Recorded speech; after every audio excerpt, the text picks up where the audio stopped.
Freelancing offers freedom, flexibility and the chance to be your own boss, but it also comes with legal responsibilities. One of the most important things that you can do as a freelancer is to use contracts. Today we are going to cover why contracts matter, the key clauses every contract should have, where to find legal resources and contract templates. And I will also show you how to create a contract for free using a free online tool, just like we did with the invoices. So let's dive in. Freelancers often make the mistake of working without a contract, thinking that emails or verbal agreements are enough, and that's a huge risk. A contract protects both you and your client by clearly outlining expectations.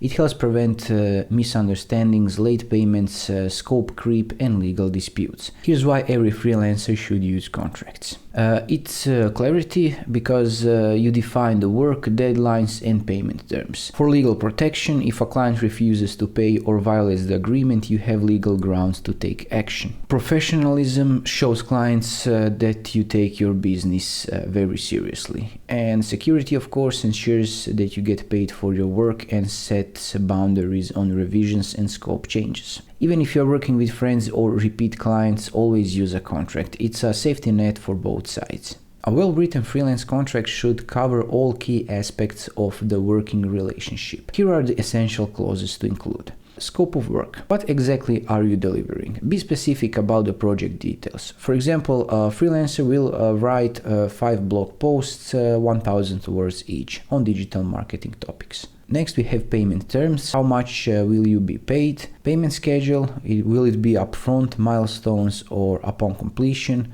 Accepted payment methods like PayPal, bank transfer and so on. Late payment fees. For example, a 5% late fee applies if payment is delayed more than 7 days. Revisions and edits. How many rounds of edits are included and what happens if the client wants more changes. Deadlines and deliverables. When will the work be completed? In what format will the final product be delivered in? You can also define copyright and ownership, who owns the work after payment, and can you use the work in your portfolio? And termination clause. This means what happens if either party wants to end the contract early. Will the freelancer be paid for completed work? Also, we have confidentiality and non-disclosure. This means if you're working with sensitive information, include a NDA clause. These clauses help prevent conflicts and ensure a smooth working relationship. You don't need to hire a lawyer to get a solid freelance contract. There are great resources and free templates available online. Let me show you now how to create one sample contract that you can always modify according to your needs.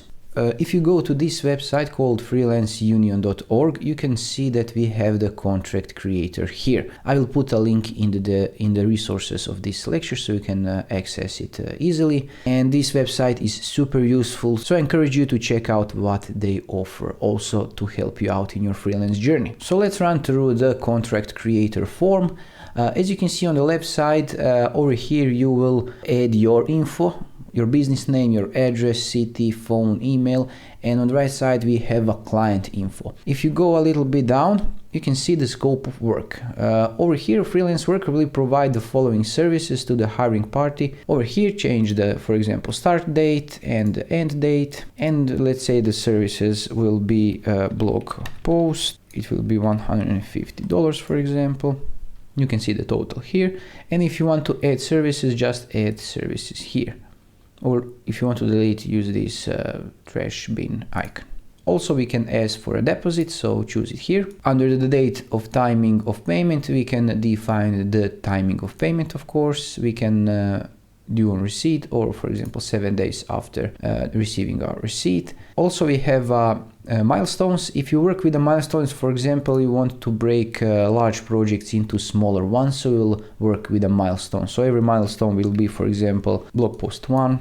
Let's go with the blog post 2, and so on and so on. And payment method, for example, to be bank transfer. And we are moving now to the optional terms. So we can include a late fee. Just click it and you will see it down here. So let's say, for example, 5% of the total amount unpaid every month, for example, late fee if hiring party fails to submit payment on time. You can also add a cancellation fee. If hiring party wishes to cancel the project, you can see over here, if the hiring party cancels the project within, I don't know, 10 days. I'm just making this up so you can see the final result when we export in PDF. Hiring required to pay 50% of the estimated project fee. Cancels after, I don't know, 20 days. The hire party is required 70%. Projects is 50% or more complete the hiring required for generated to this project. Payments of the cancel fee due within 5 days of the invoice receipt. So we fill that up. Let's enable ownership. By making this transfer, freelance worker gives hiring party permission to use the final product for the following. So you'll choose, for example, give the full ownership, copyright or license. Let's go with the full ownership if we are going to be, for example, ghostwriters. Okay, let's move to revisions and changes. Let's say you agree to provide up to 2 revisions, and any additional revisions beyond this number will be charged at the rate of $100 per revision.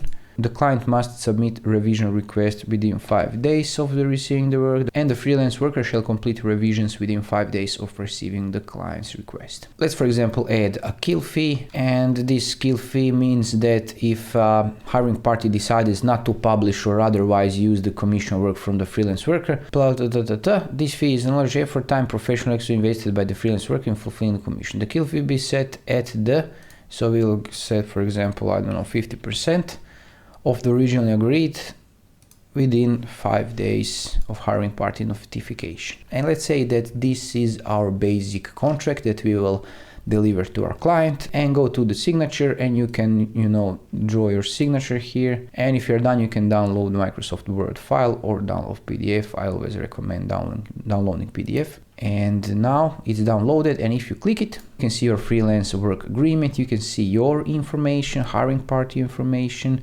You can see late fee, cancellation fee, everything is here. Everything is looking just nice. We have our signature. And when you have this contract, you can just send this contract to your client and expect the hiring party signature, name, date, and so on, and you will be just fine. Using contracts isn't just about legal protection, it's about professionalism, trust, and clarity. So always use a contract before starting work, include key clauses like payment terms, ownership rights, and deadlines. Use online resources to find contract templates and customize them. I just show you this website. There are many other websites, maybe you find them more helpful, but for me, this is just fine, especially if you're just starting out. So protect yourself, set clear expectations, and run your freelance businesses like a pro. And that's it for this lecture. Now let's move on to the next step.